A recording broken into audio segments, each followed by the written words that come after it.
All right. Hope you guys are doing well. So I want to go in, look at the review, and then let's see if we can get pretty deep into this chapter and see if we could do 3 examples today. So here we go.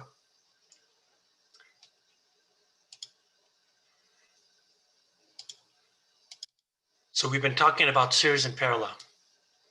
And what does it mean to be in series and what does it mean to be in parallel? Okay, so if I'm talking about series equivalence, what you're finding here is that series resistances add. Why do they add? It's because the resistance equation is proportional to length. Adding them in series gives you a longer resistor. So that means I could take 1, 2, and 3 resistors, if that's the branch here, and I can reduce it down to a single resistor, given by this relationship. The current through all series elements are the same.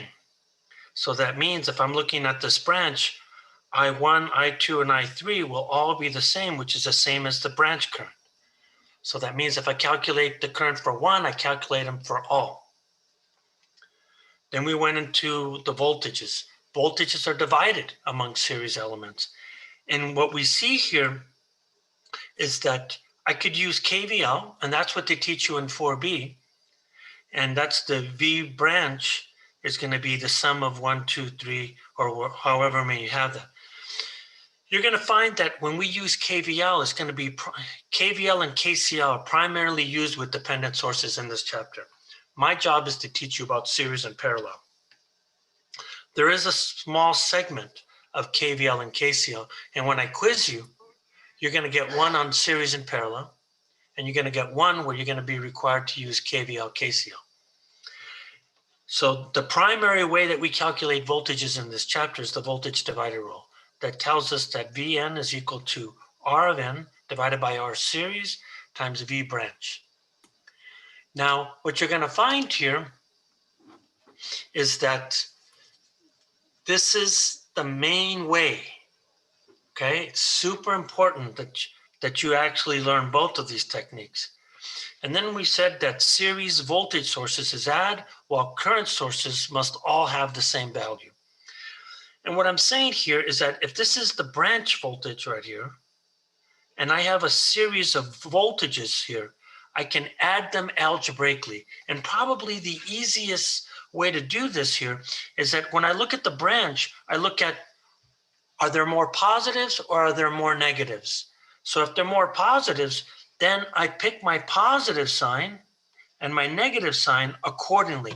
So if I look at this branch here, note that V1 and Vn are positive, V2 is negative at the top. So therefore, I call this V plus, but then that means that V1 has the same sign as V branch, Vn has the same sign as V branch, but V2 is opposite in sign. And that's probably the fastest way to apply KVL to a branch. Current sources must all have the same value, and that must be true according to KCL. The current coming in must be the same as the current coming out.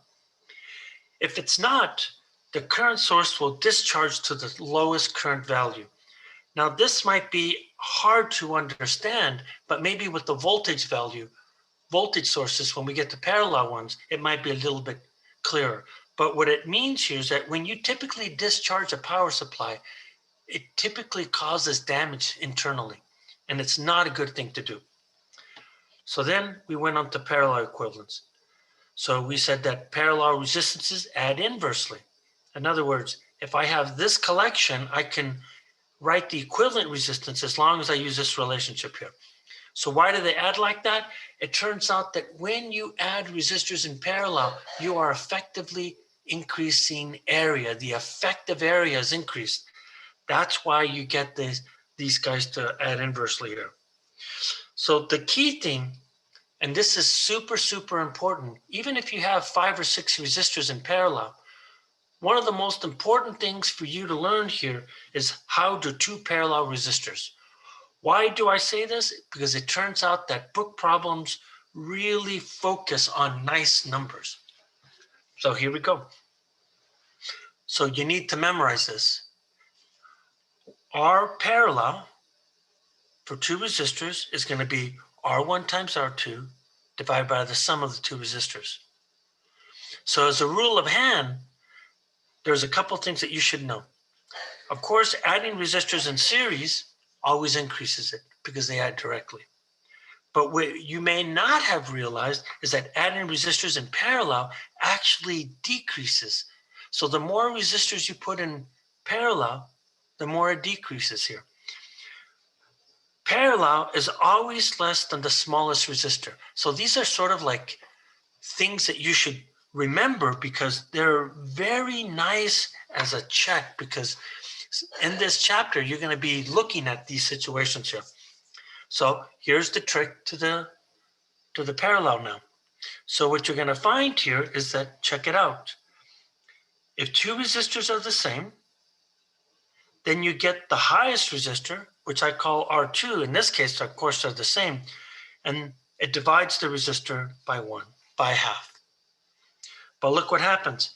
If one resistor is half the other one, look at that. Half, third. And then if I have a third, becomes a fourth. If I have a fourth, it becomes a fifth. So using that two resistor relationship, you can take a series of resistors and reduce them very, very quickly. And that's what I want you to do. Because in the end, you have to be able to solve series and parallel circuits just like you solve simple algebraic equations. I want it effectively about that fast. We said parallel elements have the same voltages. So that means if I look at this guy, V branch is the same as these guys right here. And so what you'll find here is that if I go and I use this relationship, what I find here is that in parallel elements, currents are divided. They're divided in two ways, just like VDR. So I have KCL and CDR. KCL, of course, tells me that the branch currents coming in is then going to divide accordingly to the resistor values. So what I want to do here is that I want to derive CDR, because that's a relationship that we're going to use a fair amount. So the way you derive it here is that we take this circuit here, and what do we know? Well, we know that according to KCL, that the branch current must be equal to the sum of the currents. But wait a minute, each resistor has the same voltage. So using Ohm's law, I can rewrite I1, I2, and I3 according to Ohm's law. But like I said here, V1, V2, and V3 is the same as V branch. So if I factor out the voltage, then I have this relationship, which is, of course, V branch R parallel I branch. So that's really Ohm's law for that. In other words, if I look at the voltage of the branch, this is parallel, R parallel times I voltage. But if the voltages are all the same, I could then pick one resistor, right? According to Ohm's law, and then it gives me this relationship that I can rewrite, which then I'm deriving CDR right there. So it's not a complicated derivation, but it really encompasses a lot of the things that we've been talking about. The currents being divided, Ohm's law, and then a clever change in notation tells us that we can write what the current divider rule is in terms of only currents. So this is another important discussion. You have to memorize these things, okay? You have to memorize it to make it reasonable. So if I focus on two resistors, I imagine that I have a branch current coming in, and I have resistors 1 and 2. We already said that R parallel was R1 times R2 divided by the sum of R1 plus R2. So what I want you to pay attention to is that look what the current divider rule says if you have two resistors. Well, current I1 means I have R parallel over R1. But if I put in R parallel, look what happens here. The R1s cancel out. So I get R2 divided by R1 plus R2 times I branch gives me I1. Now let's do the same thing with current 2. So if I plug in these relationships, This time, instead of R1 canceling out, R2 cancels out. And so I get this current, which is R2 divided by the sum of R1, R2 times I branch. In other words, if I want the current in a 2-resistor circuit, look what happens. It's always the opposite resistor value divided by the sum of the 2 resistors, of course, times the branch current. So this is a very, very, very powerful. Memorize this thing. It is to your advantage. Okay, it's a huge deal when calculating currents. So let's go look at this example to show you what I mean. So note that this circuit here it has 3 resistors. And you might say, well, can I apply the current divider rule to 3 resistors? The answer is no. So the first thing that you got to do is that you got to rewrite them now. So let's check this out. Let's focus on these 2 resistors. Now remember, I could focus on any resistor that I want, but let's focus on these 2 resistors right here. So for starters here, I'm going to turn this into a 2-resistor circuit. So immediately I have 4 parallel to 12. Note that that's a third. So I should immediately, if it's a third, I should immediately take the highest resistor and divide it by 4. So this is now 3 ohm. So when I look at my circuit, look what I get here. I got 6 amps. I got a 6. And now I have a what? I have a 3 ohm. Now note what this does here is that note that if I calculate the current through here, it's not the current through the 12 or the 4, but this allows me to calculate the current of the 6. So what does CDR tells me? CDR says that the current across the 6 ohm resistor is going to be what? It's the opposite resistor, which is 3, divided by the sum of the 2 times the branch current. So you can see that I get 18 divided by 9, which gives me 2 amps. So now I know that's 2 amps. So if I look at this thing here, if I know that this is 2 amps, then that means how much current must be coming in here according to KCL? I must have 4 amps. Let's go use CDR again. So what you're seeing here, so now I have, so if I break this up, note that I know for a fact that this is 4 amps. And where's the 4 amps is going? Well, it's going to go into the 3 resistor. But wait a minute, we know what that is. Because we know that that 3 resistor is really a combination of what? It's a combination of 12 and 4. And so now I have 4 amps, which is what? That's my branch current. So now what I want to do here is that I want to go in and I want to calculate the current of the 12 and I want to calculate the current of the 4. So let's do that. So now I'm going to apply CDR to get I12 and I4. So let's go do I12. So what does I12 say? It says it's the opposite resistor, which is 4, divided by the sum, which is 12 plus 4, times the branch current in this case, which is 4. So you could see this is going to be 16 divided by 16. So I know that's 1 amp. That's the current through the 12 ohm resistor.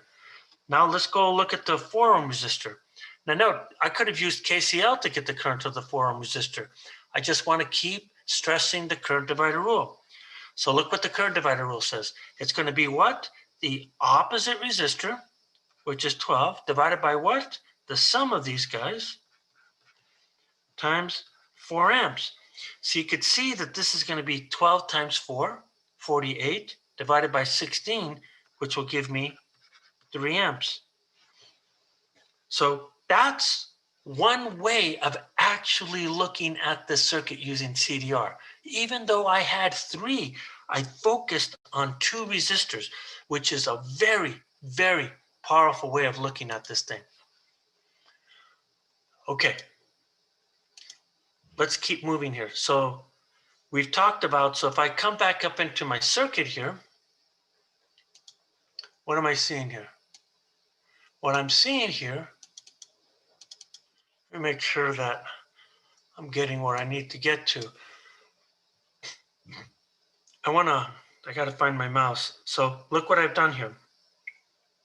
I just talked about the third one with the current divider rule and KCL dividing currents. So now I have my last thing on parallel circuits.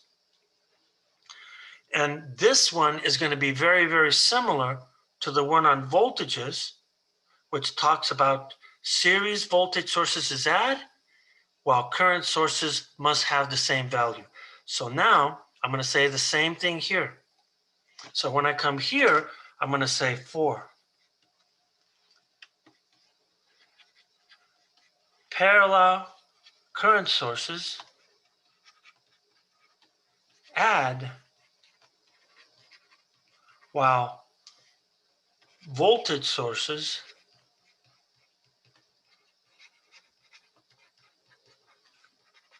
must be the same.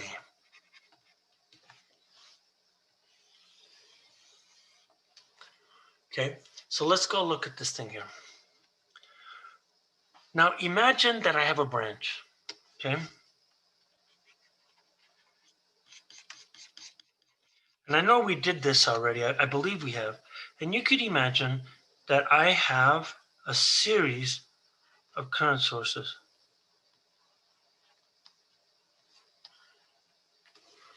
And so when I look at these current sources, maybe the current source looks like this. Oh, I'm writing them in series. Sorry about that. That's not what I wanted. I wanted them in parallel. Okay. That was a mistake. So they have to be in parallel.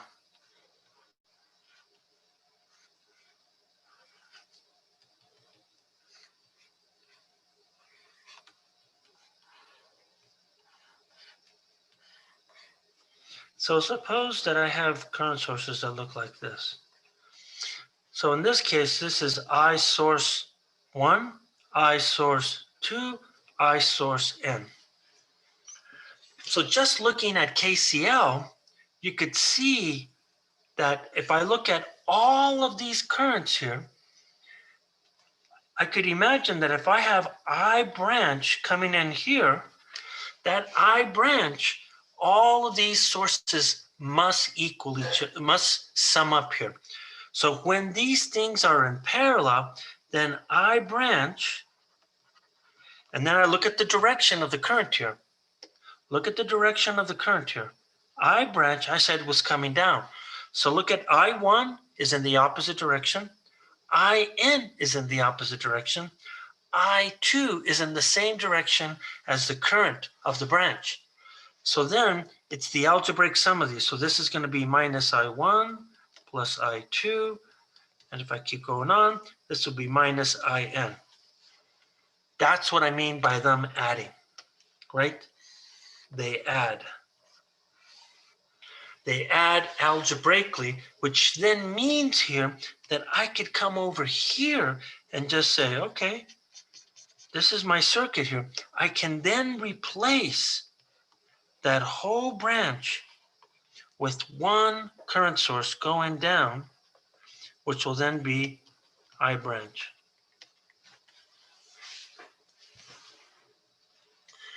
Now, what about parallel voltage sources here? So, I mean, just to, maybe I should do this very, very briefly. I mean, if you look at numbers, we can just put in some simple numbers. So as an example here, what if I had a branch something like this here? And then I had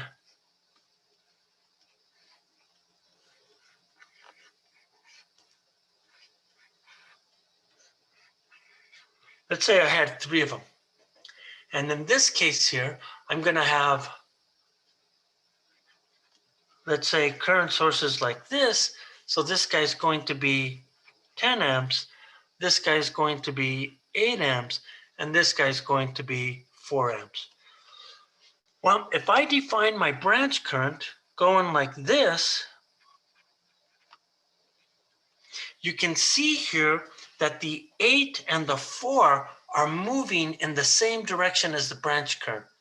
The current would be flowing down. So that means I could come in here and I can redefine my source current or my branch current as a single source going down. And if I do that, then the value here is then going to be, it's going to be 8 plus 4 minus 10, which then gives me a 2 amp source. And that would be my branch current right there. So I can treat it as a single current source. Now, what I want to do here is that I want to do the following thing. I now want to go in and I want to focus on looking at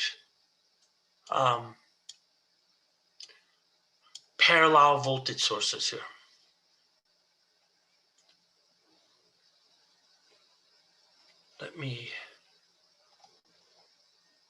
Here we go.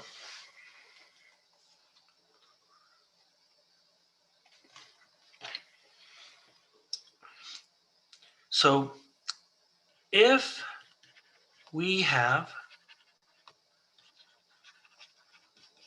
parallel voltage sources, then I'm going to have a branch that looks like this. That means I'm going to have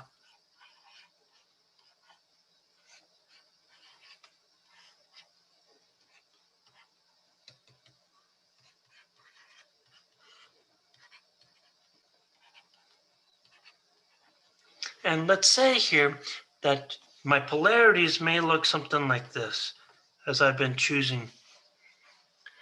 It turns out that then all voltage sources must have the same value according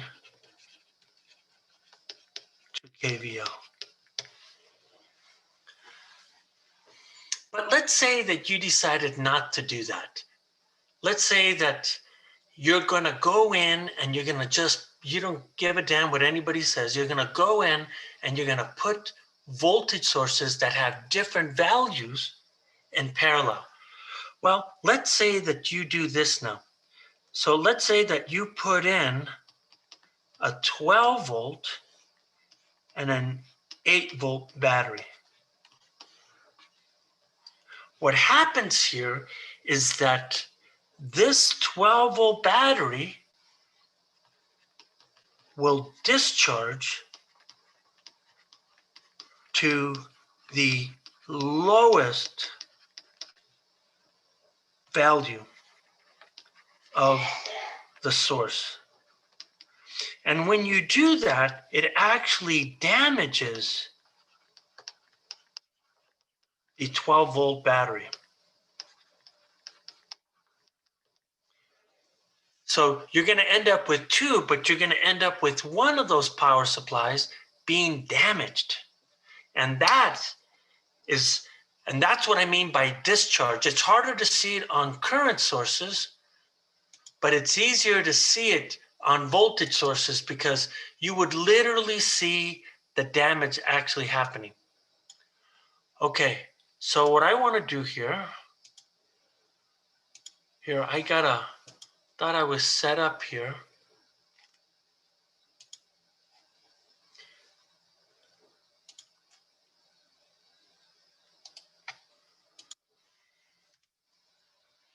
Okay, here we go.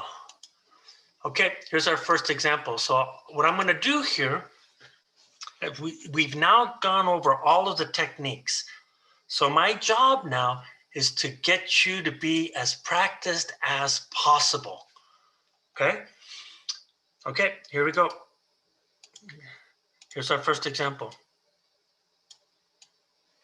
So remember, no KVL, no KCL.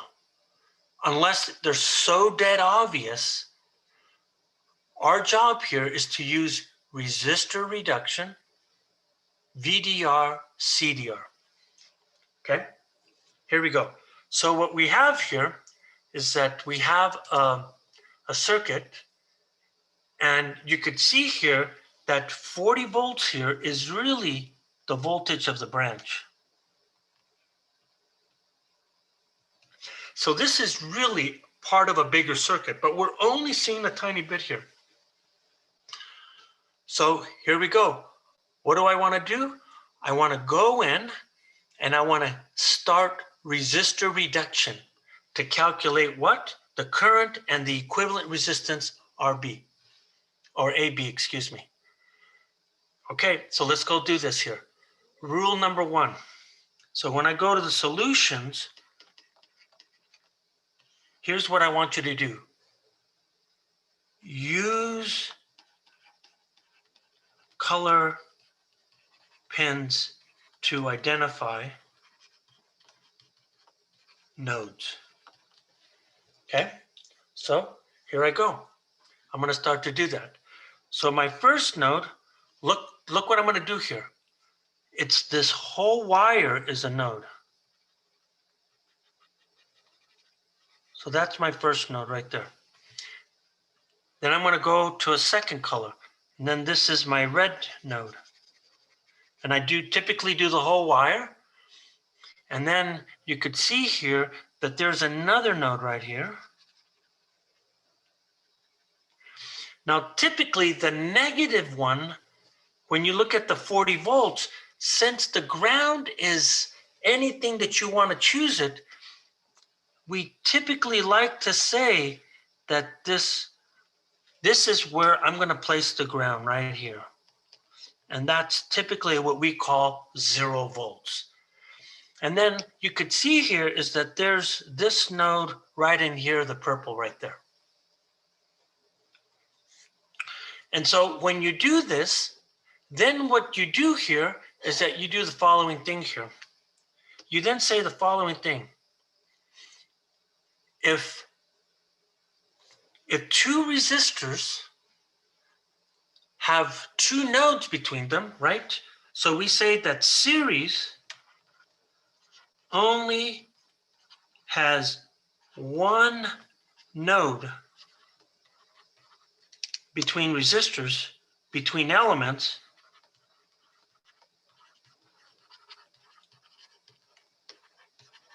while parallel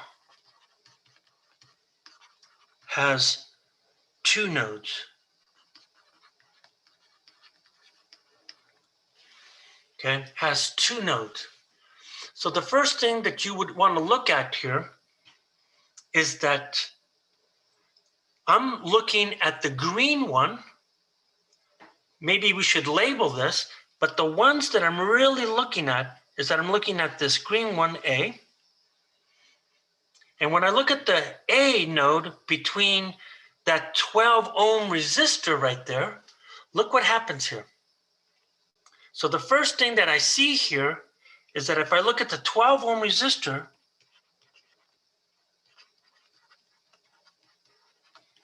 is in parallel with V branch. So this immediately tells me that the voltage of the branch, which is 40 volts, must be equal to the voltage of the 12 ohm resistor. Why? Because look at that. There's only two nodes across the 12, the green and the black. So if A is 40 volts and the ground is 0, of course that tells you. So what I'm seeing here is that that 12 ohm resistor plays no role. Okay, so if I focus on getting the current I, the 12 ohm resistor plays no part. So what I'm really seeing here is that I'm seeing this here. I'm going to redraw the circuit. So what you're seeing here is that I have this 12 ohm resistor here, right? And we already agreed that this guy here, wait, what's the polarity? Let me make sure I get the polarity right. It's plus minus. So this guy up here tells me that this is plus minus 40 volts. And we already agreed that this guy right here is ground. But then as I come over here, what else has the same? So I'm looking for nodes. And the first thing that you see here is that note that between the green, look at the 3 ohm,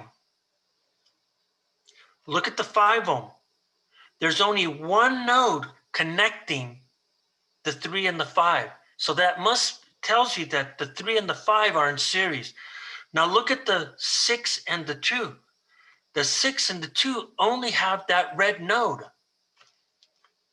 So what you're seeing here is that from this circuit here, you're finding here is this, that there's only one node between the 3 and the 5. That tells you that they're in series. And there's only one node between the 6 and the 2. That tells you that they're in series. So look what I'm going to do here. If they're in series, we know that series resistors do what? They add. So I get 6 plus 2, which is 8. And then I get 3 plus 5, which is 8 also. So look what I'm going to do here. So then I'm going to come over here and I'm going to redraw this. So then this resistor is the 3 parallel to 5. This resistor is the 6 parallel to 2. So look at my nodes now. Now, because I did these guys in series, note that that purple and that red node disappear because they're in between the two resistors. So then that means I have this blue line here. They both connect to the blue. So that means then when I close this off, this becomes the blue node right there. And then if I look at the circuit one more time, look at that between the blue and the black is that 20 ohm. So that means that that blue is in, the 20 ohm is in parallel to this whole big junk right there. So in other words, I have one more resistor and it comes like this. And this guy here is the 20 ohm resistor. So when I draw in my nodes here, it looks like this. So note, the current I is where? Look at the current. It's between the 3 and the 5 here. So I can see here that the current I is moving in that direction right there. So I took my circuit here and I now did resistor reduction. So it looks like this. Let's clean it up. Carlos, it looks like you're saying the 6 is parallel to the 2. Oh, damn. That's not what I meant to write. Thank you for the help. It should say 3 plus 5 and 6 plus 2. Thank you for the help. Okay, even though I wrote series, I did the parallel symbol.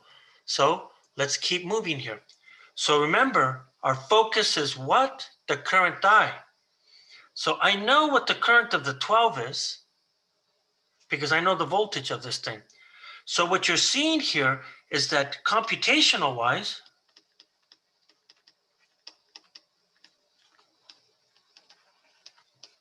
the 12 ohm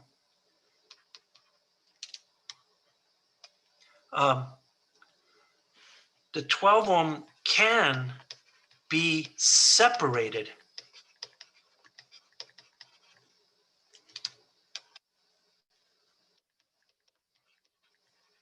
from the circuit. And what I mean here is, for calculational wise, I can write this guy separate from this guy right here.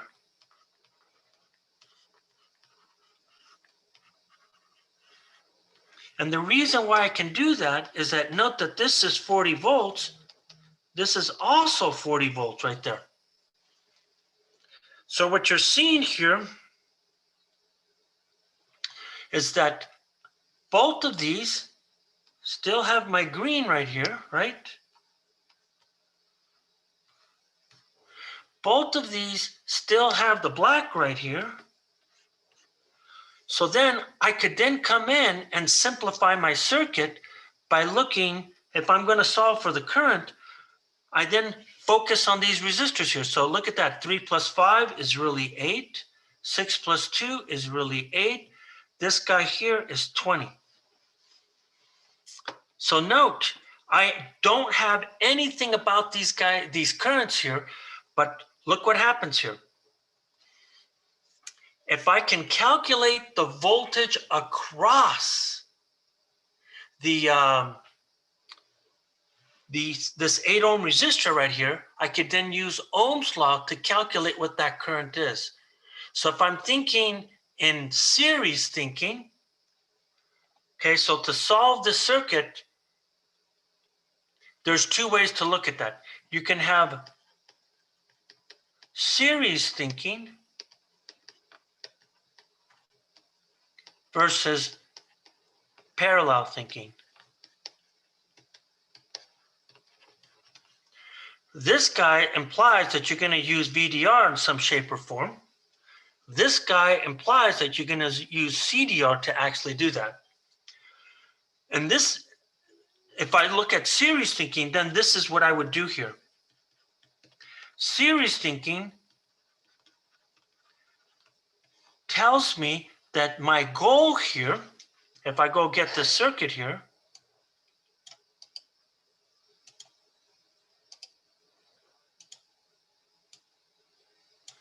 that the goal here is to compute the voltage across the 8 ohm resistor, which is the voltage across that 8 ohm resistor. In other words, I'm going to go calculate this voltage right there. So let's go do that. So the first thing that I see here is that, note that the 8 ohm resistor implies that I can reduce that to 4 because they're equal. So then I'm going to keep reducing this. So I'm going to keep reducing this. And the way I'm going to reduce this is that now, this now looks like this. So this is 8 parallel to 8, which we know is 4. This is 20, but we know parallel resistors have what? They have the same voltage here. So then, if I know that this guy has a drop of what? 40 volts, then VDR then says that if I want the voltage across the 4 ohm resistor, it's going to be the 4 ohm resistor. Then it's going to be the voltage across the resistor I'm looking at divided by the sum of these two times the source or the branch voltage. So VDR then tells me that I now have this voltage, and if I compute this number, this is going to be 6.7 volts. In other words, I know the voltage not only of the 4, but since they're parallel, it's also the voltage of the 8 ohm resistor. So when I look at this thing here, I'm going to look at the circuit here. My circuit looks like this here.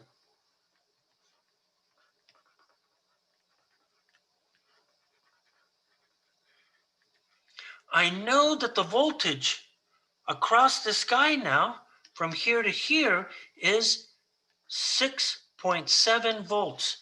And I know that the current here is going in which direction? It's going up. That's what we call the current I. So I know that the current must be the same because these two resistors are in series. So then what do I use? I'm going to use Ohm's law. Ohm's law says that if I want the current I, it's got to be the voltage across the 8 ohm resistor divided by the equivalent resistance. So in this case, it's going to be 6.7 divided by 3 plus 5. And if I compute that, I get 0.84 amps. And I now have the current. But there's a slight problem. Look at the current. It's going uphill.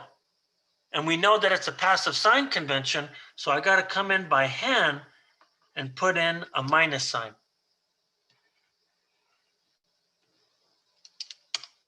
So I now know that I have a minus sign in here, so therefore I know what this current is. So I've calculated this thing using series thinkings here. Now let's go look at parallel thinking. So if I look at parallel thinking, what do I have here?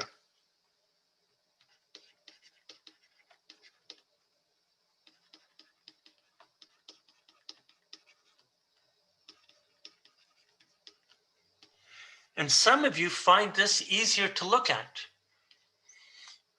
So what you need to do here, if you're going to do parallel thinking, then this is what you got to be thinking about. You have to calculate what the source current is. So here's our 12 ohm resistor, and then I'll simplify the circuit from what it was originally so that it looks something like this. So this is a 20, this is an 8 ohm, this is an 8 ohm, and we know that we're looking at this current right there. So when I look at this thing, this means here that you must calculate the branch current. So which branch current do I really care about? Well, I really care about the current of this branch right there. And this branch current, instead of writing branch, I'm going to call this IX. So that means that the only way I can get that branch current is that there's a couple of ways that we can look at this thing. Well, one, I know that this is the source current. And of course, part of the current is going to come up in this direction. So if I look at this node right here, right?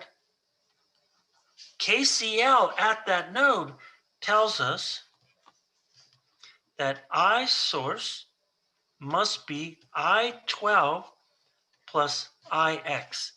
So I need that IX value. There's multiple ways to get this thing. So the first thing that I would probably do here, which I think a lot of people are going to do here, is that they're going to determine the equivalent resistance, which is the resistance between A and B. So let's go look at that thing here. So what you're seeing here is that if I do that,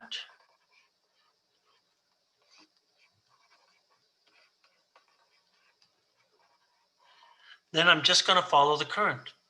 If I follow the current, if I put an ammeter in there, part of it goes here, part of it goes like this, and then it splits this thing right in here. And so what you're seeing here is that I really have what? I really have two branches. So these two resistors are in parallel. So I know that one of these guys is a 12 ohm resistor. And then I'm really focused on this block here, where this guy here looks like this.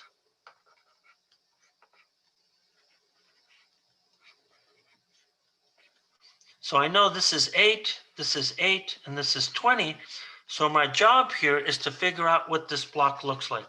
So when I look at this block, you could see that there's only one node connected between these guys right here, right? That's our blue node right there. And you could see that the 20, I can immediately reduce this guy because they're in parallel and they have the same value. I know that that's 4 ohms. So that means now I have 2 in series. So this should give me 20 plus 4. So now this is 24 ohms. So I now know that I have a circuit that looks like this. I have one block where this is 24 ohms. So right away, what we're seeing here is that this is a situation where the resistance is what? You could see that the 12 is half of this. So this immediately tells us that the resistance between, so this tells us here that the resistance AB is then going to be what? 1/3 times 24, which gives us 8 ohms. So this is the resistance between A and B. So what ends up happening is that this process that many people are going to take then goes something like this. So I now know that I have a block, an equivalent resistance of RAB, which is 24 ohms. And I now know that this guy right here is 40 volts. So that means I need to go calculate what that current is. So to go calculate what the source current is, you could see, oh, I said 24 and I wrote 8 over there. I need to put 8. So then this tells me here is that I know that there's a source current coming in this direction, which is this branch, which I'll call IAB. So according to Ohm's law, this tells me then that IAB must be the voltage AB divided by the resistance RAB, which then tells us, of course, that this is 40 divided by 8, which will be 5 amps. So I now know what the source current is. So if I now know what the source current is, look what we have here. So now what I'm going to do here is that I'm going to start to play this game. So what game am I going to play here? Well, I have this circuit. Now I'm going to split the resistor up here. So now I'm going to unfold the circuit.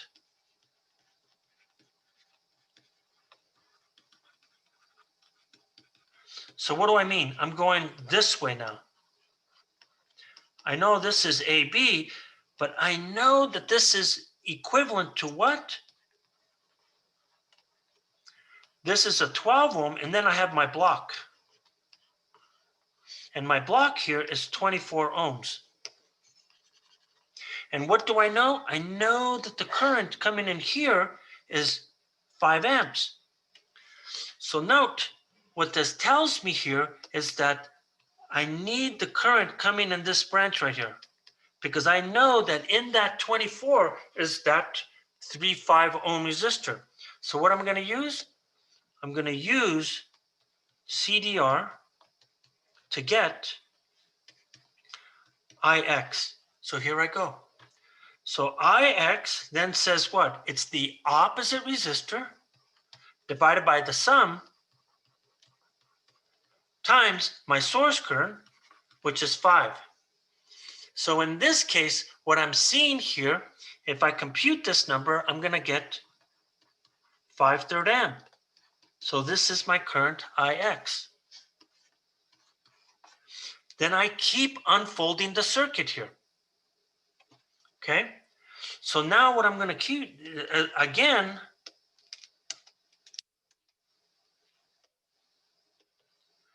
continue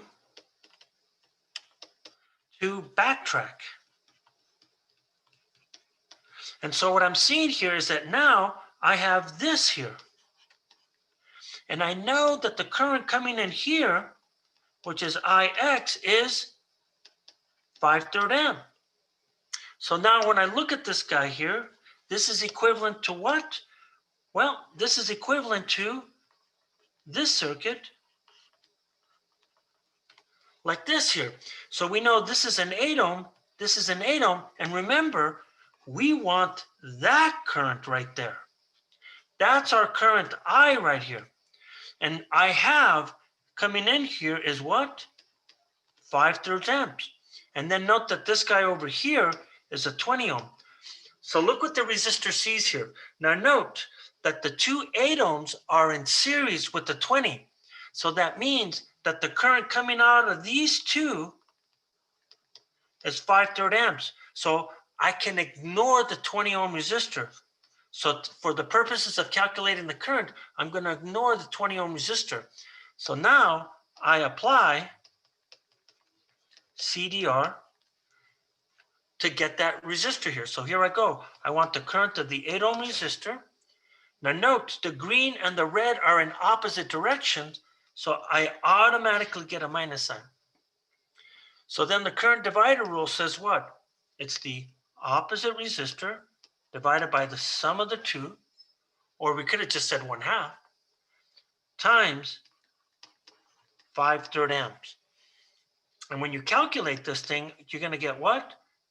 Minus 6 amps for the current across that 8 ohm resistor. And if you look at this, you could see that that's exactly what we got. Is that the same thing? 5/6, it is 0.87. Right, so 5/6 is the same as this guy right here. Right, what did I get? Yeah, it has to be, it better be the same. Carlos, Yeah. I just missed. When did we figure out that that green current through the 8 ohm is negative? Because when you look up here, look at the polarity of the voltage. Gotcha. Current cannot be going from negative to positive. So I was just, there's that minus sign.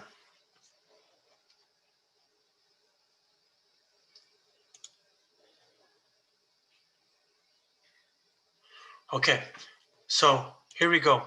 So what I want to do now is that I want to go in and go to the next example. Okay, let me go grab the next example.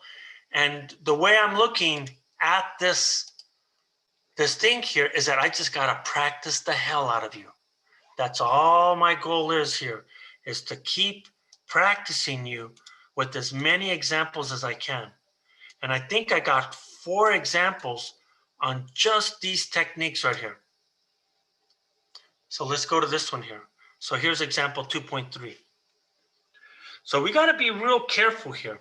So when I say simple circuit techniques, because in the next chapter, we're going to be dealing with the very important theorems that will make all of these circuits almost obsolete in these techniques. By the way, before I forget, note that there is no lab tomorrow for Tuesday because Friday lab has a holiday. So to keep the labs in sync with each other, that's what's going to happen, okay? So here we go. I want to use simple circuit techniques to actually do this. What does that mean? That means use resistor reduction to simplify the circuit as quickly as possible. Okay? So what I want you to do here is that I want you to go in and see if you could somehow start thinking about this thing. Okay? Here we go. So what I'm going to do here is I'm going to start to look at this thing.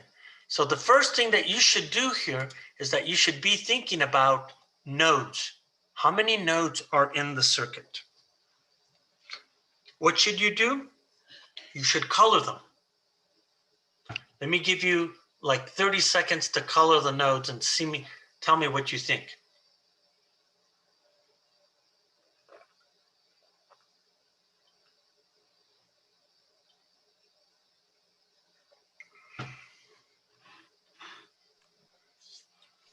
Hey Carlos, I've got a quick question for you on when it comes to like the current arrows, when can we trust them and when can we not? You should never trust them. Okay. Answered. Yeah, when you do your directions very, very, very soon, I won't even give you the current direction. I'm going to just say, go find the current of this resistor. So you have to come up with the direction. Gotcha. So what am I going to do? I'm going to get my color pins and I'm going to draw them out. Okay, here I go. Here's my first one. I'm going to take my top one.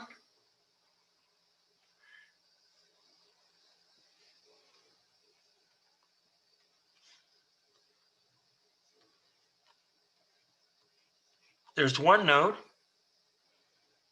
Then I'm going to go for my next one.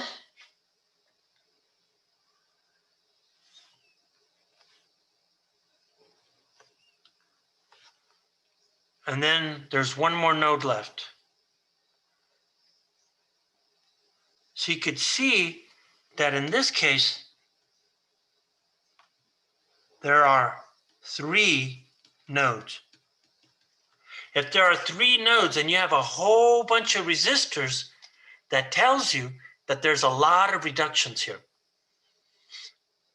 Now note, each node represents an equipotential surface. So if I look at a voltage across a node, this must be 0. So if I pick 2 points on a line, then the voltage across that is 0. So the first thing that I want you to realize here is that look what happens. Look at the 6 and the 3. See how there's only one color? One color implies that it's one big equipotential. So this tells us here that resistors 6 and 3 are dead resistors. In other words, we say that they're shorted out. And shorted out implies what? No current through them. So to get you to see this a little bit better here so that we could see what happens with this here, I'm going to redraw these guys here. Okay? I'm going to redraw them. And how am I going to redraw them? I'm going to redraw them like this here. So again, my whole goal in this situation is to get you to see where this current I. So here I go. So by doing this, I'm going to take them. So note that the 6 and the 30, I said 3. I should have said 30. The 6 and the 30 are in parallel. So here I go. So I got this. And the first thing that I'm going to do here is that, look, here's the junction right here. So I can replace, so I'm going to take that 6 and I'm going to fold it into the 30. So if I do that, I'm going to have one resistor that's going to be 6 parallel to 30. And then look at the wire. It comes all the way around. And then look at this end right here. So these are the 2 ends that I'm focusing on. So those are those 2 ends here. Now note that at this one node right here, see how there's the 72? So look what I'm doing. I'm dropping my 72 here. And then look at the 9 and the 72 are in parallel.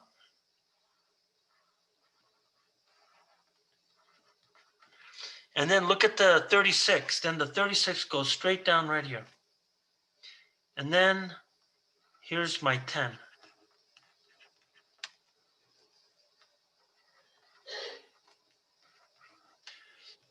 So if I redraw this thing with my colors now, you can see that it looks like this here. So why did I do this here? Because I want you to pay attention to one thing here.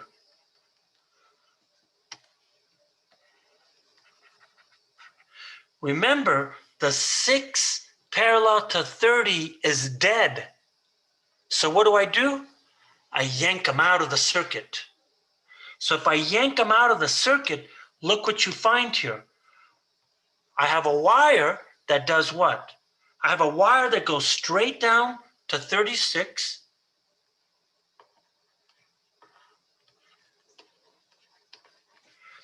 And then that guy's dead. So I yank it right out of the circuit. So then the wire comes all the way over to here, and then it connects to the 72. So here's the 72, here's the 9, and here's the 10. That's what the circuit looks like. So if I continue with my coloring scheme, here's my red wire, which is exactly what we had before. I just ripped off those other ones. Then here's my green. And then, of course, here's my black. So the question is, what are we looking for? One, we want this current I, and we want this voltage here. And we want this voltage V across the 72 here. So what am I looking for in this circuit? Am I asking for You're asking for I, aren't you? I and V? I just want to make sure that I'm getting, I don't know, maybe I'm getting too excited. I don't know what the hell's going on. So look, what you're seeing here is that when you're looking at the I, does the I go through the 36? No. So the thing that you want to pay attention to here is that note the current I has nothing to do with the 36 ohm resistor. So what do? I drop that thing ASAP. I don't care about it. So look, I'm going to take that 36 ohm resistor and I'm going to ignore it. So then it looks like this to me. And then I have my resistor. Now remember, this is, damn, I need more space here. I'm drawing everything too close.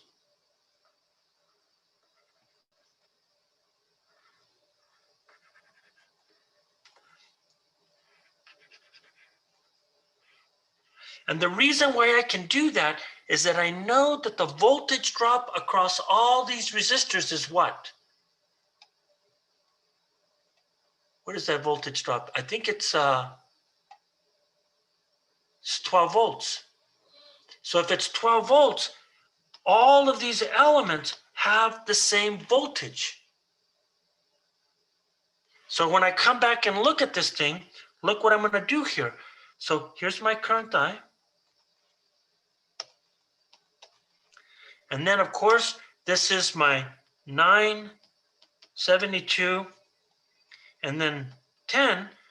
So what am I going to do? Well, if I want this voltage drop here, note that the 72 and the 8 are in what? They're in parallel. So then check it out. I'm going to reduce these guys. Parallel elements have the same resistance. So then I'm going to reduce this down to one resistor. So what is 72 parallel to 9? Well, check it out. 9 is 1/8 of 72. So this should be 72 divided by 9, which is an 8 ohm resistor. This guy's a 10 ohm resistor. So if I want the current, I could now use Ohm's law to get that. Okay, I'm seeing a whole bunch of chat stuff that I'm absolutely ignoring. Let me go see what's going on. I was just asking what, so we're not worried about the 36 Yeah, ohm. so we're talking about the 36 ohm. And the reason why I ignore it is because everything's in parallel, so they all have the same voltage. So those branches effectively act independent. unless you're trying to calculate source currents. Okay, so if I do that, then you could see here, then from Ohm's law, the current I is then going to be the voltage across this thing. What's the voltage? 12 volts. It's then going to be the voltage of the branch divided by R equivalence. And in this case, it's going to be 12 volts divided by 8 plus 10. And that gives me, is that 2/3? 12 divided by 18? 2/3. And there I have my current.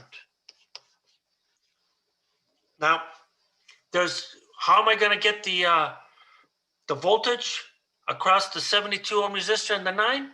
There's lots of ways to do this. The way I see it here is that I have this guy right here, so I can use voltage divider rule. So I'm going to use VDR to get the voltage across the 72 ohm resistor, which is what? The same as the 9 ohm resistor, because the 72 and the 9 are in parallel. So we know it's an 8 ohm resistor. So VDR then says that the voltage across the 72, which is same as the 9, is now this 8 ohm resistor, right? The equivalent resistance. Remember, this is the equivalent. So here I go. It's going to be what? It's the voltage across the resistor divided by the sum, which is 8 and 10, times the branch, which is 12 volts. So this is 72 divided by 18. I got to get my calculator. Anybody know what that value is?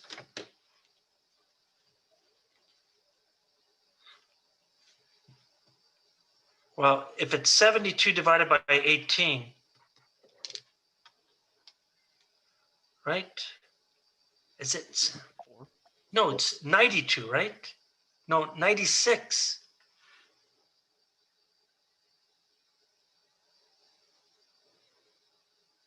I think that's 16 over 3 volts. Yeah, that's correct. Yeah. Is it? Yep. Yeah. Okay. So then this is the voltage of the 72 ohm resistor. I didn't calculate it.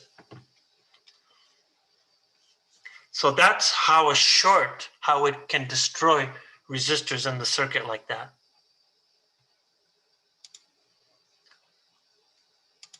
Okay, let's go to the next one.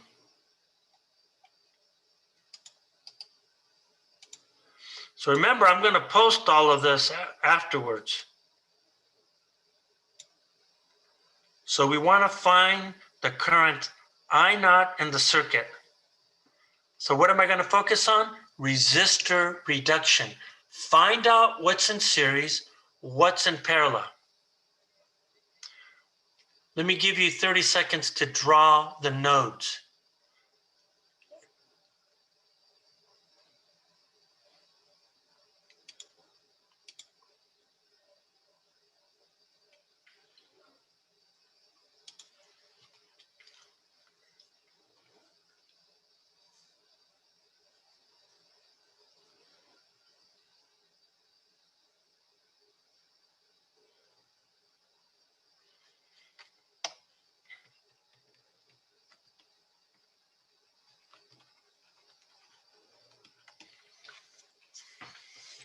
Okay, so let's go do this here. So the first one I'm going to go with this one right here. There's one right there. There's a little tiny one right here.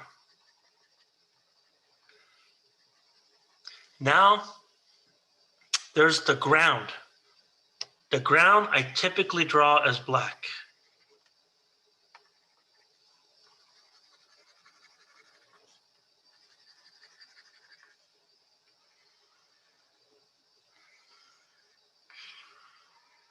In other words, this is typically what I put as 0 volts. Anywhere on that black line is 0 volts. I could choose that any way I want. So then I have this guy right here. So if you look at my colors, I have 4 colors, so therefore there are 4 nodes. So then what I do here is that I'm going to look and ask the question,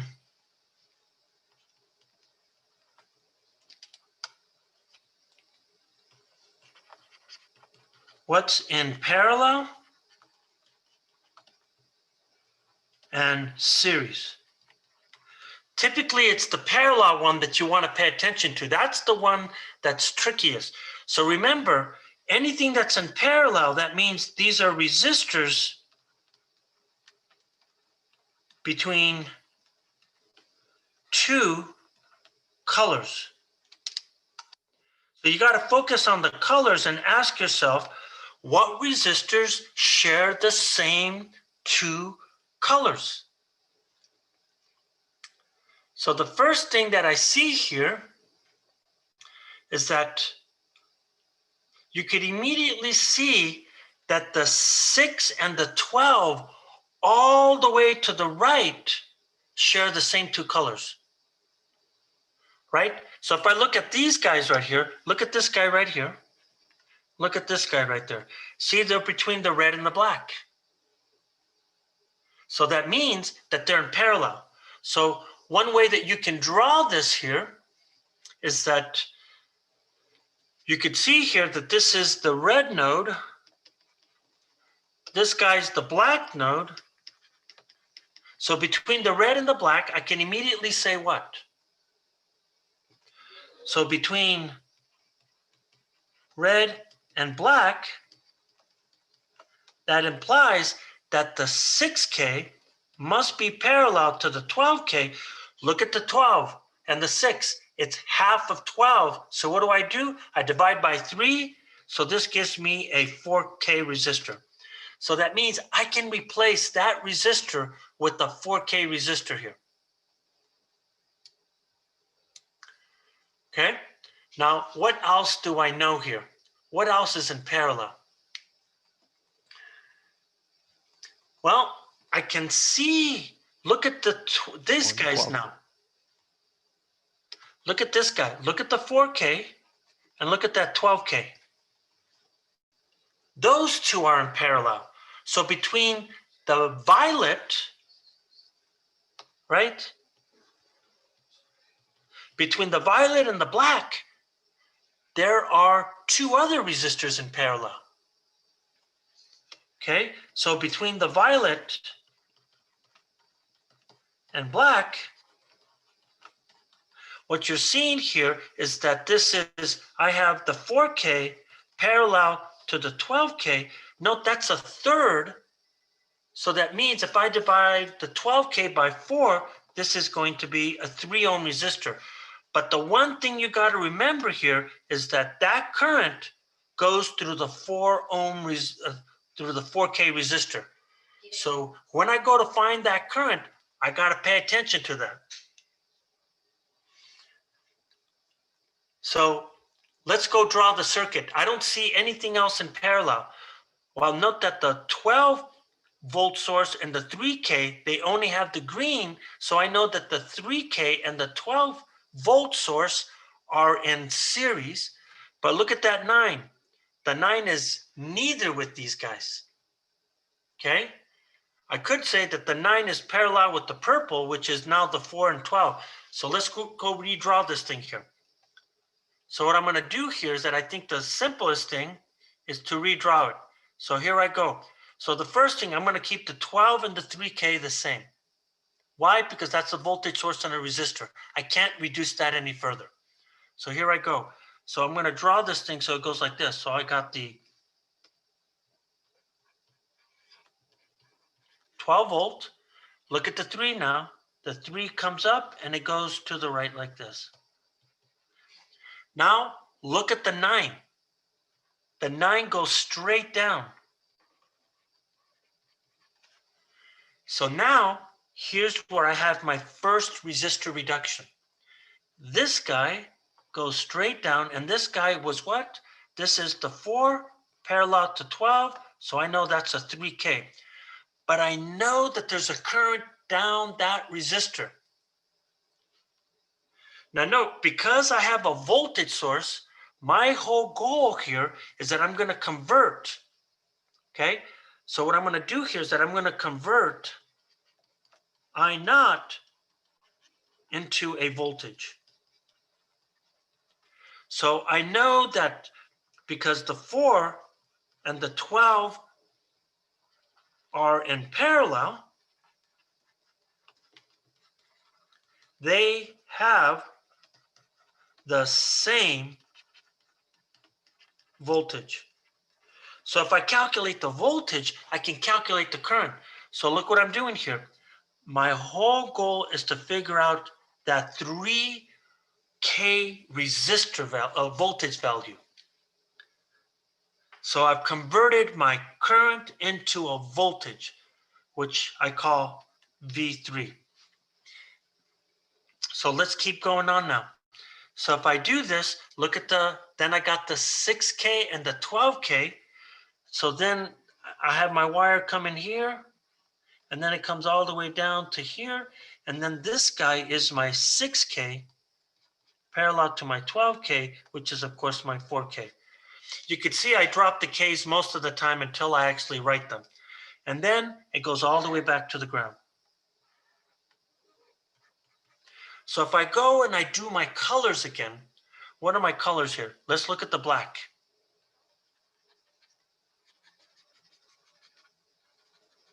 There's my black. Then there's my red, all the way up here.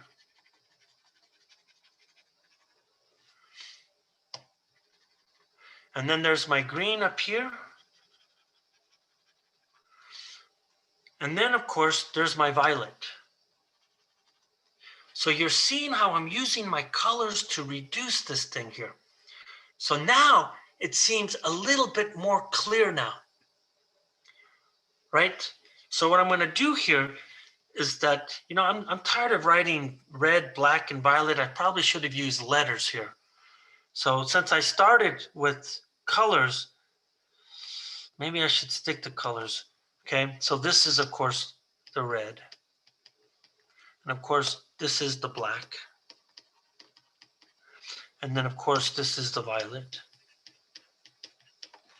So what I need to do here is that I need to go in and I need to isolate the voltage across this 3K. How do I isolate this voltage across the 3K? Well, there's a couple of things that we can do. Is that I could do one further reduction. Note that the 9 and the 3 are in series, which is a 12K, and it's parallel to the 4K. So what I can do here is that I could start to use a little bit more common sense here. So let's check this out. So now I'm going to start to compress, reduce the circuit to make it as simple as possible, but not too simple. You don't want to go all the way down to one resistor because then you're doing extra work. So I'm going to do one more reduction.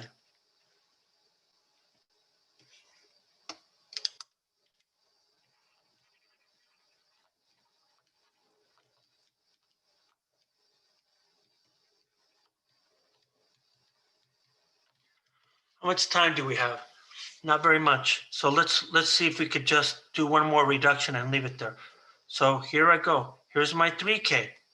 Look what I'm seeing here. Look at the 9 and the 3K. They're in series because of that purple node. So therefore, I have one resistor here, which is 9K plus 3K, which is 12K.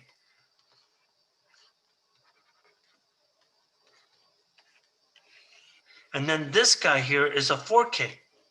So note that voltage is in that voltage that we want is here. So now this is the voltage of these guys here that we're really after. So here's the thing. Do I know what the voltage is, what the resistance is between the 12 and the 4K? Heck yeah. Look at them. 12 is 1/3. So if I divide 12 by 4, that's a 3K. So this is really what? This is a 3K resistor. This is a 3K resistor. You can see immediately, because they have the same voltage, this guy, same resistance, this is a 6-volt resistor voltage across that thing now. Okay, that's 6 volts. So now I got that voltage. So what do? I start to unfold. Shit, dude, I gotta stop. I gotta get ready for 4A. Okay, I will see you guys on Wednesday. Remember, no Tuesday lab tomorrow because it's a holiday week, right? Isn't the 12th on Friday? I think it is. I think so. Yeah, that's Lincoln's birthday. So we can't meet up that day because I need to give the same labs to both groups. Okay, man. Peace. Have I'll a see good you one, guys later. Carlos. Thank you, Okay, Carlos. bye. Thank you, Carlos. You're welcome, man.